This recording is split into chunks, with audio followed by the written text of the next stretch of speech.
안녕하세요. 반갑습니다. 비트코인 뉴스팡입니다. 비트코인 강세장 지속 30개 지표는 최고 23만 달러까지 상승 여력이 있다라고 전망을 하고 있는데요. 23만 달러는 하나로 약 3억 1천만 원 정도에 해당되는 금액입니다.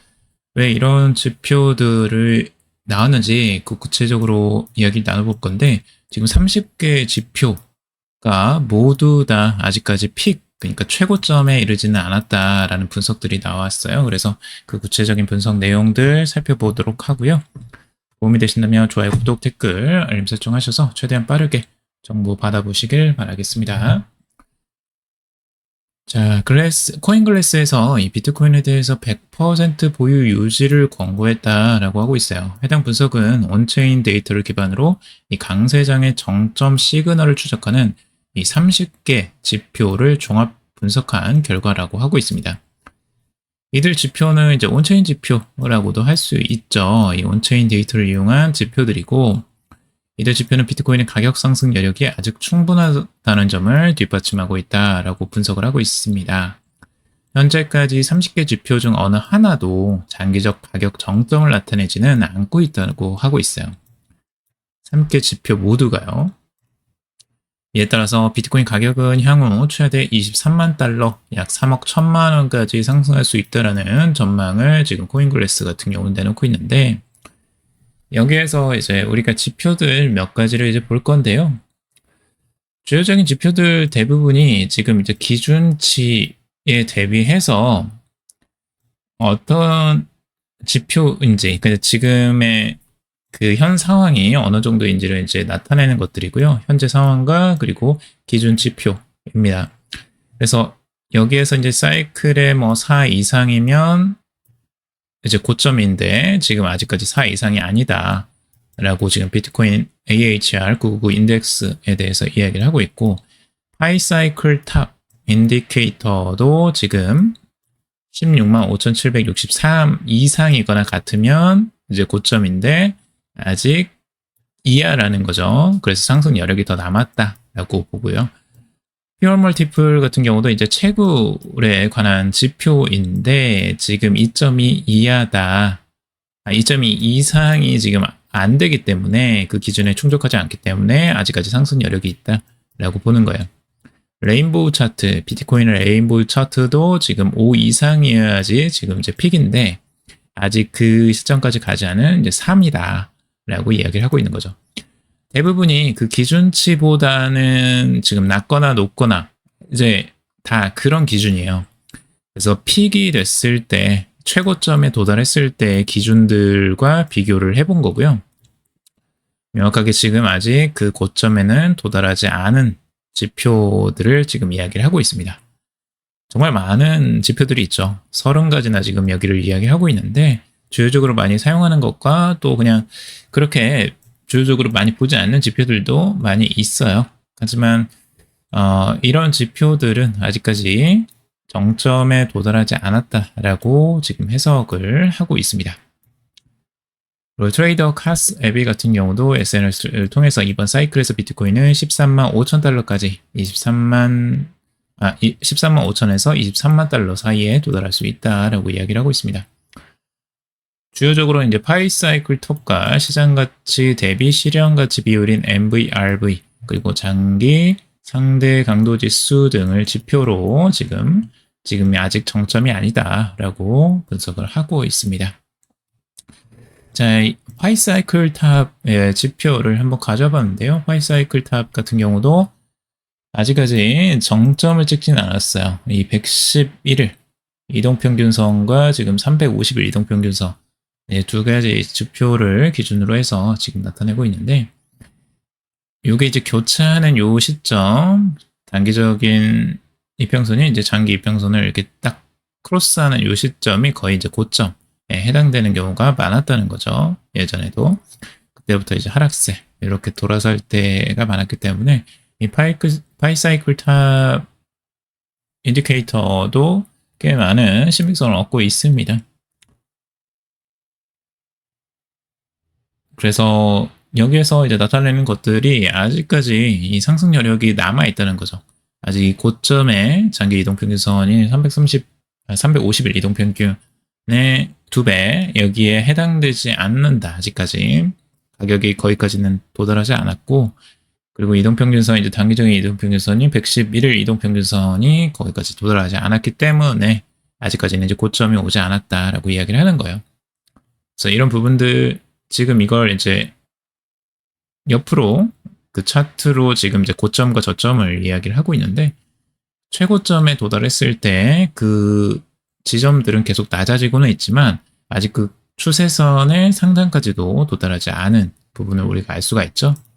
그래서 한눈에 지금 이렇게 쭉 긋더라도 아직까지 상승 여력이 추가적으로 남아있다라고 보고 있는 거예요. 그래서 이런 지표들 한번 참고적으로 보시고요. 레인보우 차트입니다. 레인보우 차트도 똑같이 지금 아직까지는 이제 홀드 차트에 이제 들어가 있다. 그러니까 아직까지는 이제 그 단기적으로 이걸 이제 팔지 않고 이제 들고 있는 포지션을 이야기를 하고 있죠. 그래서 여기가 이제 버블인가 하는 게 이제 그 다음 단계고, 그 다음에 포모가 오는 단계, 그 다음이 이제 셀 해야 된다라고 하는 아주 고점, 그리고 맥시멈 버블 테리토리라고 해서 최고점까지 이제 가는데, 과거의 패턴에서 지금 그 한 단계씩 계속 낮아지고 있어요. 최고점이 계속 낮아지고 있어서 이 부분들이 지금 이제 다음 사이클은 이제 3단계 위 정도까지 되지 않겠느냐. 지금 여기 노란색에서 3단계까지 지금 상단을 보고 있고, 아직까지는 보유 형태로 지금 나오고 있습니다.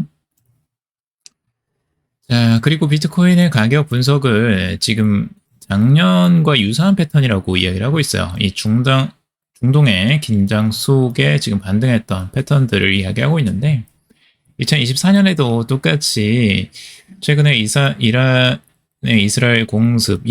이란 공습 뭐 여파로 지금 5.5%나 이제 하락을 보였는데,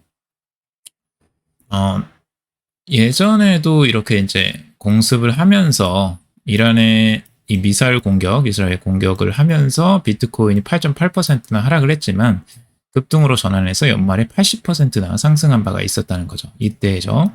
그러니까 전고점을 뚫고 올라가서 조정이 나왔지만 다시 쭉 올라가는 이런 형태들. 2024년에도 이런 게 나왔었는데 지금도 지정학적인 긴장이 똑같이 발생을 했잖아요. 이번에도 이스라엘에 이란 공습이 있었고, 이란에도 반격이 있었고, 이것 때문에 이제 주가도 출렁이고 비트코인도 출렁이었었지만 결국에는 이 패턴, 2024년의 패턴을 따라가서 조정은 올 수 있지만 다시 반등을 하지 않겠느냐라고 전망을 하는 거예요.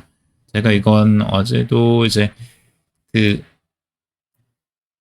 이런 국제전이 있었을 때 어떤 비트코인이 행보를 보여주는지 제가 비교 분석을 한 차트를 보여드렸죠. 그래서 그걸 좀 참고를 해보시면 도움이 되실 것 같습니다. 비트코인 가격에 지금 횡보세를 보여주고 있는데 단기적으로 급락을 했지만 크게 영향을 받지는 않고 있어요. 오히려 반등을 하고 그냥 옆으로 살짝 횡보하는 중이라고 보시면 될 것 같고요. 자, 그리고 뉴욕 증시 상장 암호화폐 IPO 열풍이라는 기사입니다. 지금 암호화폐 기업들이 IPO를 지속적으로 지금 확장해 나갈 것으로 보여져요. 서클이 뉴욕 증권거래소 상장을 했죠. 그래서 아주 성공적으로 안착을 했고, IPO를 마친 서클은 상장 직후 주가가 290%나 폭등을 했습니다. 투자자들의 강력한 관심을 입증하는 이런 사례로 밝혀졌죠.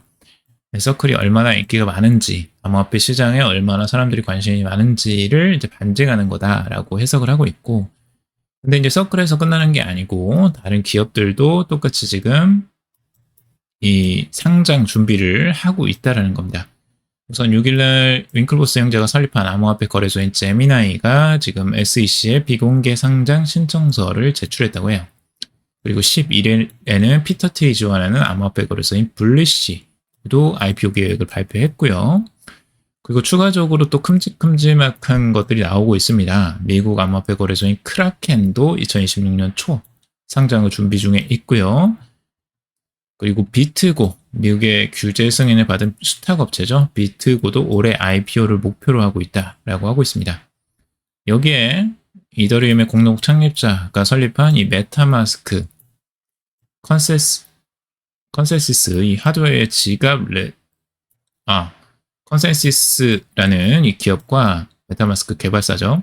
그리고 하드웨어 지갑 제조사인 레저도 상장 준비가 되어 있다라고 기사에서 나오고 있고, 블록체인 보안 기업인 파이어블록스나 이제 데이터 분석 기업인 체이널리시스도 상장 후보에 거론이 되고 있다라고 하고 있습니다. 그러니까 본격적으로 지금 암호화폐 기업들이 이제 상장을 대부분 준비를 하고 있다. 그래서 지금 트럼프 정권이 들어서면서 이 암호화폐에 대한 규제가 풀릴 것으로 보여지니까 전체적으로 지금 모든 이 암호화폐 기업들이 이제 상장을 본격적으로 나서는 모양새입니다. 자, 이렇게 되면 이제 전체적으로 그 암호화폐 시장이 비주류에서 이제 주류로 포함되는 그 과정이다라고 말씀드렸잖아요. 이게 이제 주류 시장으로 들어가는 과정이다. 결국엔 메인으로 이제 들어가는 거예요. 투자도 여기서 받고 실제적으로 암호화폐 시장도 계속 커져가는 이런 흐름을 여기에서 읽을 수가 있는 거죠. 서클이 이 정도로 이제 성공적으로 했긴 했지만 다른 기업들은 뭐 암호화폐 거래소, 블록체인 인프라 기업들이라 서클처럼 과연 성공할 수 있을까에 대한 의문을 가지기는 하고 있어요. 하지만 이런 전체적인 암호화폐 시장이 커져간다라는 건 아주 긍정적으로 해석을 하고 있는 거죠.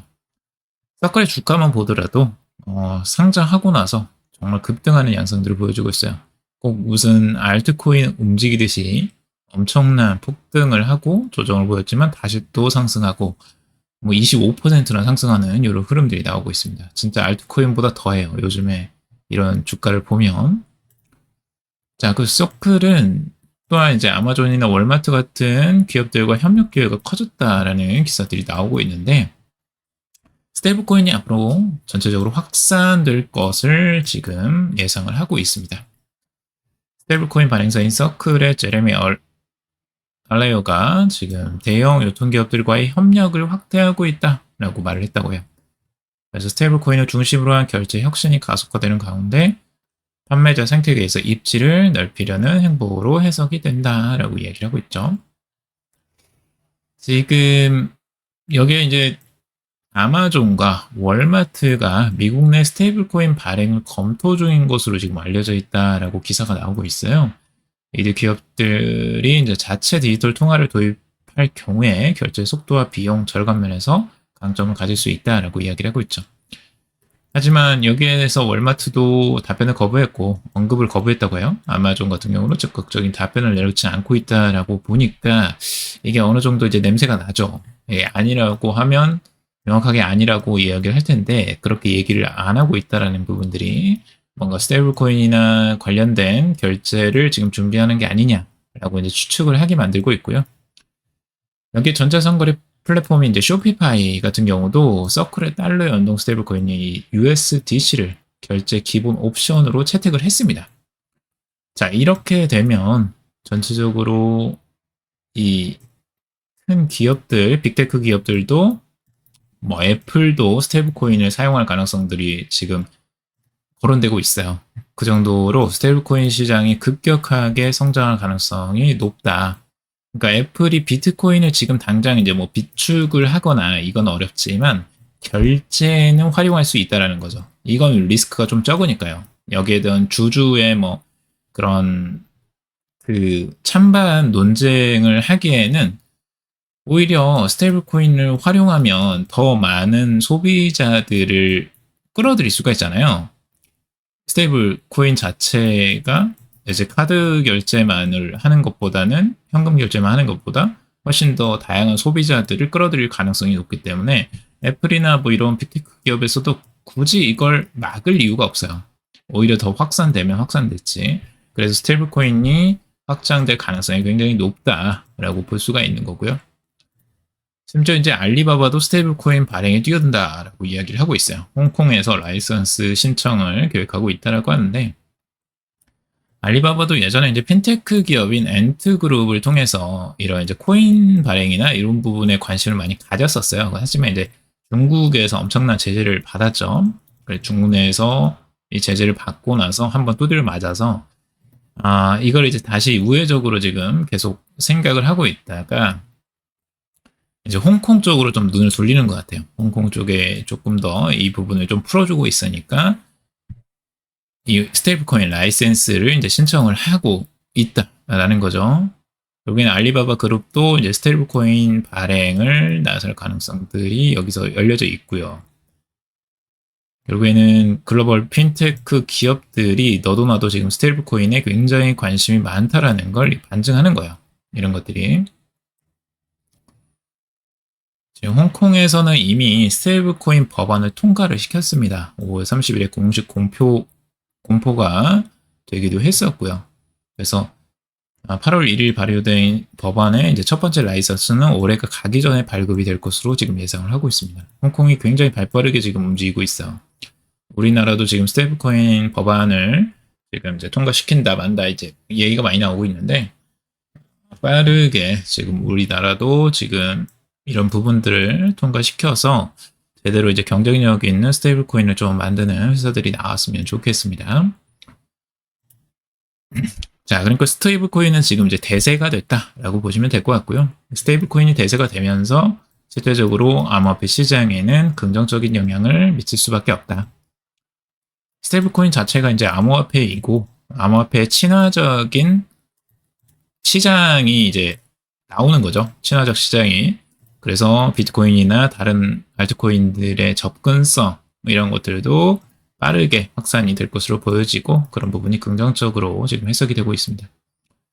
자, 비트코인 공급량 3분의 1이 기관이 보유하고 있다. 10년간 924%나 증가했다라는 기사고요. 지금 비트코인 공급량의 3분의 1이 중앙화기관이 보유하고 있다는 분석 보고서가 나왔어요. 정부 그리고 상장지수 펀드 그리고 상장 기업 등 이 중앙화 재무부가 현재 비트코인 유통량의 30.9%를 통제하고 있다라고 하고 있어요. 10년간 924%나 증가를 한 수치입니다. 엄청난 수치죠. 이게 이제 과거에는 거의 개인이 기본적이었기 때문에 10년 전만 해도 뭐 기업들이 들어올 생각 자체를 안 했던 곳이에요. 비트코인 자체는. 근데 이게 완전히 트렌드가 바뀌었다라는 걸 이제 한눈에 알 수가 있죠. 924%가 증가한 겁니다. 자, 비트코인이 전략적 가치 저장소로 이제 자리 잡았다라고 보고 있는 거고요. 다만 이제 중앙 거래소가 이 중 절반을 보유하고 있고 개인 고객과 소매 투자를 위한 자산의 가능성이 높다라고 해석을 하고 있어요. 그리고 상위 3개의 기관이 총 보유량의 65에서 90%를 차지하고 있죠. 여기서 상장사인 뭐 마이크로 스트래티지, 뭐 블랙록 이런 쪽에서 거의 다 이제 많이들 가져가고 있죠. 실제적으로는. 자, 블랙록 여기서도 나오고 있죠. 비트코인 3%나 확보를 했다. 전체 공급량의 3%면 어마어마한 양이죠. 실제 66만 2,500 BTC를 보유하고 있어요. 오히려 마이크로 스트래티지가 보유한 양보다 여기가 이제 더 많아졌어요. 비트코인 공급량의 3% 이상. 그래서 완전히 이제 전통 금융이 비트코인을 주류 자산으로 인정하는 흐름을 보여주는 이게 상징이라고 해석을 하고 있습니다. 그러면 블랙록이 이 정도의 비트코인을 보유하고 있다는 것 자체가 완전히 이제 주류 자산으로 비트코인이 들어가고 있다는 걸 보여주는 예라고 보고 있고요. 지금 사토시 나카모토가 지금 110만 BTC를 가지고 있는데 이것에 비해서 이제 두 번째 큰 규모로 지금 블랙록이 가지고 있다라고 하고 있어요. 블랙록이 이제 전 세계 자산 운용사 중에 이제 투자 운용사 중에 가장 큰 기업이거든요. 실제적으로 블랙록이 어마어마한 자금들을 운영하고 있기 때문에 이쪽이 이렇게 이제 크게 움직인다는 건 전체적인 투자 운용사들에도 계속 영향을 미칠 수밖에 없고 시장에도 이제 주류로서 행보를 가져갈 수밖에 없는 겁니다. IPO 추진, 암호화폐 기업 증가세 규제 완화 영향 여기서 똑같은 이야기를 하고 있죠. 그래서 VC들 지금 자본 조달이 일어나고 있는데 암호화폐 기업 수가 이제 계속 늘어나고 있다. 그만큼 시장이 지금 좋아지고 있다라는 걸 반증하고 있어요. 이게 투자가 많이 들어온다라는 것 자체가 지금 암호화폐 시장이 이제 조금 더 활기를 띠고 있다라고 분석을 할 수가 있고요. 이더리움, 축적인 샤프링크 같은 경우 지금 스트레티처럼 될 수 있을까에 대한 이야기가 나오는데 예전에도 이제 이 샤프링크 주가를 이야기를 해드렸었고 이더리움을 축적하는 이 기업들에 대해서 이야기를 했어요.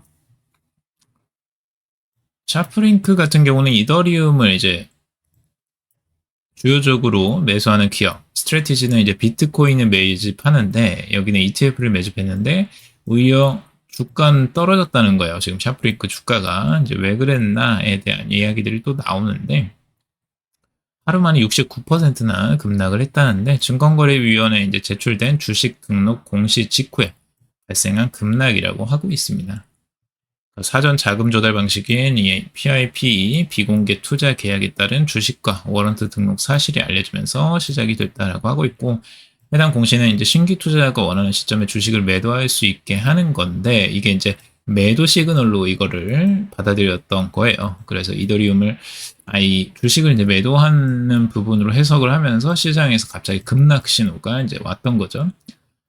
근데 조셉 로빈 이더리움 공동 창립자죠. 이사회 그 샤프링크 이사회 의장이 이제 돼버렸어요. 여기에 투자를 하면서. 근데 이 사람이 이제 변명을 하는 거예요. 이런 전통 금융 시장에서도 흔한 절차로 당장의 매도를 뜻하지는 않는다라고 이제 해명을 했어요. 그냥 공시는 등록일 기준 투자자목의 주식을 보여줄 뿐이다라고 이제 매도가 아닌 걸로 이야기를 했는데 이미 폭락을 해가지고 거의 다 뭐 상승분을 다 그냥 토해낸 시점까지 거의 다 와버렸습니다. 근데 앞으로도 이더리움을 매입을 계속 할 걸로 지금 보여져요. 샤프링크 같은 경우 월말 17만 6,270개 이더리움을 이미 매입했고요. 총 매입가 4억 6,290만 달러. 이더리움 가격이 하락하면서 이제 이 가치는 좀 떨어지긴 했는데 앞으로 비전이나 이런 것들은 결국 이더리움을 계속 확보해 나갈 것으로 보여지긴 합니다. 아직까지. 그리고 이더리움을 여기에 이 샤프링크만 매수하는 게 아니에요. 블랙록 같은 경우도 이미 170만 이더를 보유하고 있어요. 그러니까 지금 이더리움 재단이 가지고 있는 21만 4,129개보다 훨씬 더 많죠. 지금 블랙록도 이더리움을 매집하고 있다. 라고 볼 수가 있는 거죠. 이더리움 ETF를 통해서. 이 부분도 우리가 좀 볼 필요가 있습니다. 주가는 하락했지만 이 샤프링크 같은 경우는 이더리움 공동 창립자인 조셉 루빈 같은 경우도 샤프링크 게이밍 주식 온체인 토큰화까지 시사를 하고 있습니다.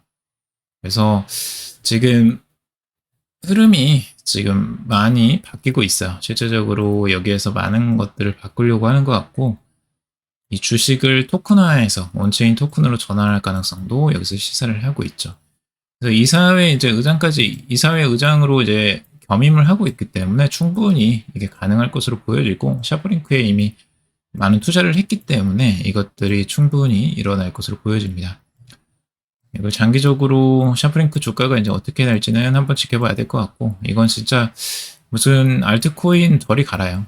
알트코인 이더리움의 막 움직임보다 막 몇십 배씩 더 막 상승했다가 더 하락했다 막 이런 흐름들을 보이고 있어서 이런 주식 투자는 굉장히 조심하시길 바라고 위험할 수 있으니까 그런 건 좀 조심히 바라보시면 좋겠고요.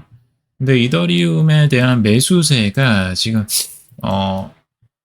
뭔가 계속되고 있다라는 소식들은 들려오고 있어요. 컨센시스 관련 주소라고 보여지는 곳에서 이 장외 거래로 1,400만 달러 상당의 이더리움을 추가 매수했다라는 소식이에요.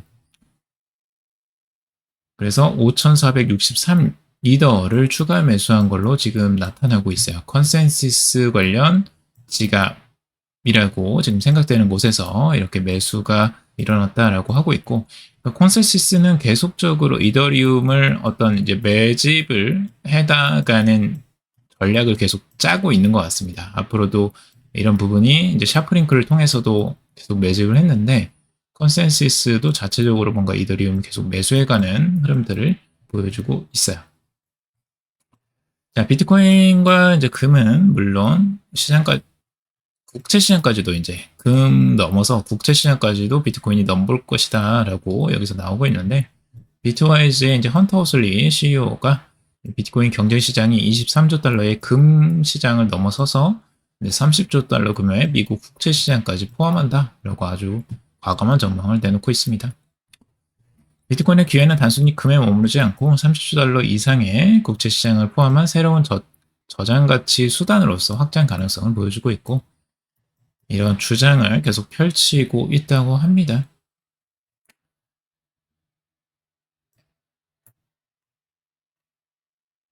이 허슬리의 경제학자 모하마드 엘 에리안 같은 경우는 미국의 국채 자금 흐름이 더 이상 안전자산으로 도피하는 투자자들의 지표로 작용하지 않고 있다라고 경고를 하고 있어요. 어리안은 이 투자자들이 시장 위험으로부터 피난처를 찾기 위해 금, 은 같은 전통적인 인플레이션 해지 자산으로 눈을 돌리고 있고 시장 참여자들은 비트코인을 통해서 인플레이션, 조항관리 법정 통화의 신용 리스크로부터 저축의 가치를 보호하려 하고 있다라고 이야기를 하고 있죠.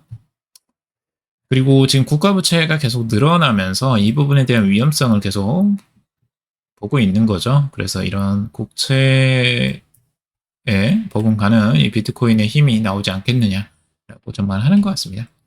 자, 오늘 여기까지 분석을 해봤습니다. 여러분들 도움이 되셨길 바라고요.